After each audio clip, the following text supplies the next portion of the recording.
Alright, this is part 2 of our 4-part series on star forts.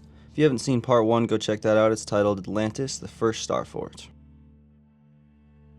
This next theory revolves around the possible functions of these star forts, and an interesting history told me by a woman from the Lakota Sioux tribe in my area, about a sacred site where a star fort now sits today. There are a few anomalies across most, if not all, star forts that make very little sense given the mainstream narrative, that I want to look deeper into. First is the relationship between star forts and water. Many of these star forts are built with intricate water pumping systems, and the location of these forts along waterways and coastlines is of interest. We're told that star forts were put there for their strategic purposes, but many of them have never seen battle or are in remote regions away from relevance altogether. And what about the cave systems underneath? Many of which are undocumented and are so big you can even drive through them. And many are even said to go underneath waterways like rivers and bays. And almost all of these star forts have these passages underneath.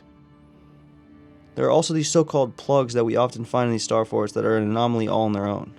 They're such a weird construction technique that we find in almost all star forts in the US and many others as well. But why? Why such specific architecture? What could the purpose have been? Well, some say that these structures were actually built as irrigation hubs. The theory has two parts. First off, these star forts are said to have been built as flood walls to block a cataclysmic onset of flooding across the world, or even just the rising of sea levels after the last cooling period. Many of these forts were built with such intricacy and ingenious irrigation techniques that they could accommodate an entire city inside of them, while the floods raged on outside the city walls. It may be no coincidence that most of these structures are built on the highest hills in their regions. These forts also could have been used as a part of a project to drain waters from the land. They could divert entire river systems and change the course of water flows, effectively draining the waters into the oceans in the process, or at least to the lowest points in the land. This whole process reminds me of the legend of the Chinese flood myth of Yu. This quote is from Emperor Yao, a so-called mythological emperor from early Chinese history. He wrote about the flood saying, "Like endless boiling water, the flood is pouring forth destruction. Boundless and overwhelming, it overtops hills and mountains. Rising and ever rising, it threatens the very heavens. How people must be groaning and suffering." The story goes that the floodwaters covered all the valleys and only left the very tops of the tallest mountains above water. Some say this is why we find the oldest Chinese ruins on the very tops of mountains, and why sacred temples are built on the highest peaks. The story goes on to speak of a hero named Yu, who the emperor appointed to combat the floodwaters. Yu had a mysterious, unexplained technology of a magically expanding soil that they would use in the construction of the flood walls and dike systems. When this failed, they resorted to a drainage system and terraformed the land, creating huge channels. It is written in ancient Chinese histories that Yu said this about the floods: "The inundating waters seemed to assail the heavens, and in their extent embraced the hills and overtopped the great mounds, so that the people were bewildered and overwhelmed. I opened passages for the streams throughout the 9 provinces, and conducted them to the seas. I deepened the channels and conducted them to the streams," he said. Our theory also takes notice of the intricate tunnel systems beneath most star forts. Some say that in many areas the floods got so bad they eventually submerged the star forts as well.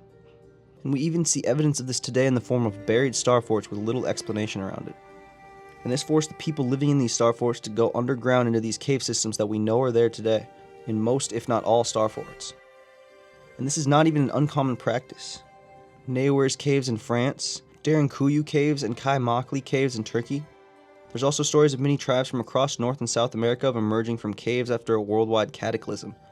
And we find these cave systems all over, like Mammoth Cave System in Kentucky, the longest cave system in the world, much of which is completely unexplored. The Cheyenne Caves, the Wind Caves in North Dakota. There are also caves connecting the ancient city of Cusco to other areas going underneath the Andes Mountains in South America, and countless other examples. So it's not that far off to suspect an ancient culture survived a major cataclysm in caves underneath some of these star forts. Some take this notion a step further and say these star forts are built above entrances to inner regions of Earth. They cite these huge cave systems underneath as evidence, and some say there are secret entrances that may now have been covered up or concreted over. Again, native stories are also what backs this theory up, and we can point to many Native American tribes that believe they originated from a cave system or an inner Earth. Quick examples being the tribes in the Southwest like the Hopi, Zuni, and Navajo, also the Mesoamerican tribes, and I'm sure many others as well. I know in my region of the country the Native people have a similar story. I find that when studying Native American creation stories, they fall into 2 categories. first is the inner earth or subterranean world origins, and the second is originating from a huge flood by surviving on a vessel or even a piece of driftwood, like in the Ojibwe origin story. Some Lakota tribes tell a story of their creation at a site called Bedote, meaning where two waters come together. It is the spot between Minneapolis and St. Paul where the Minnesota River meets the Mississippi. There are also many small mounds near this area, and the Lakota tell of this being the site of their creation. They also believe that this exact spot where the rivers meet is the exact center point of Earth. And sure enough, the only star fort in the state is sitting right here. And there are caves all throughout this area as well. This to me is no coincidence. Like the theories say, either they built this star fort here on top of this sacred focal point on Earth for a reason, or possibly some version of it was always here. I've checked it out before, and there's an entire layer of stone foundation that appears much older than the actual fort that they claim is a natural formation. Star fort or no star fort, this site is extremely interesting, and it is one of many just like it with similar stories. There's something about these star forts that they're built along ley lines or on top of much older sacred sites. I've always wondered if any star forts lay under the ocean. They're not supposed to in the timeline, but if they did, it would prove a lot. It seems they were built strategically to avoid flooding, or like we said before, perhaps to be the solution to it. Take a look at this fort in the Florida Keys, Fort Jefferson. It still stands this peculiar spot at the tip of Florida on a sandbar half in the ocean. Even after every massive hurricane, it still stands, despite being in a terrible location. Why would they have built this here? What purpose does it serve? There's another star fort in Pensacola, Florida, the site of the first settlement in the United States dating back to 1672. The very first site they say they built a star fort. This area is also rumored by locals to have tunnels all across the city, even going underneath the bay and connecting to this star fort.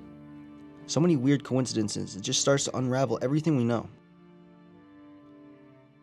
Of course, we should take a look at the sites in Europe too in relation to this theory.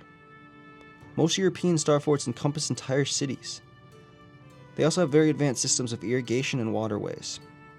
I'm going to get more in detail into some of these technologies in part 3, but I just wanted to touch on it because these systems of terraforming and changing entire landscapes to move water could have easily been done to drain the land of water. Look at the Netherlands, for instance. This country is famous for having pumped the water from their lands and used a system of dikes and windmill pumps to create more fertile farmland and areas to live. And this country might have the most star forts out of any. But what gave them the need to do this? The only reason to develop such advanced technology is out of necessity during times of massive flooding. Why build cities in such a way? Walls and moats can be built without such intricate shapes and designs. No, they did this for a reason other than war tactics. They tell us the star fort shape was a response to the invention of gunpowder, but many of these European ones were built before guns were common. This technology was way beyond what they tell us the people of the time period could do. So there has to be another explanation.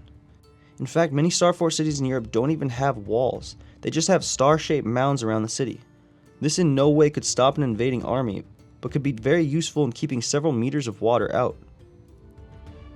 Another example of a city built using advanced irrigation and waterworks is Venice, Italy. Although this city wasn't exactly built to take on flooding, it's a good example of how man has developed intricate technologies to live in flooded areas. The people of Venice created wood waterways, and due to the composition of the water, the wood fossilized and turned to stone, creating the long-standing structures we see there today. Another example of this is the Aztec city of Tenochtitlan, and how they built rafts of vegetation whose roots eventually lodged themselves into the lake bed, creating livable land in the middle of a lake, and the Mayans used this technique as well. These star forts could possibly be another version of these types of cities. So what do you think? Could star forts have been built as some sort of flood walls or drainage system after a great flood? And what do they have to do with these stories of inner earth, or people emerging from cave systems? And why were they built in such sacred areas and along ley lines? That's all I have for you on this topic today. Make sure you check out part 1 of this series and also my video on all star forts on Earth. I'll put both in the description for you. If you have an interest in getting in contact with me about any theories, ideas for videos, or something like that, I'll respond on my Patreon if you want to join that. Sorry for the paywall, but it's only $3, so it's not that bad. In the meantime, I'll be working on part 3, should just be a few days. I'll see you next time. Thank you for watching.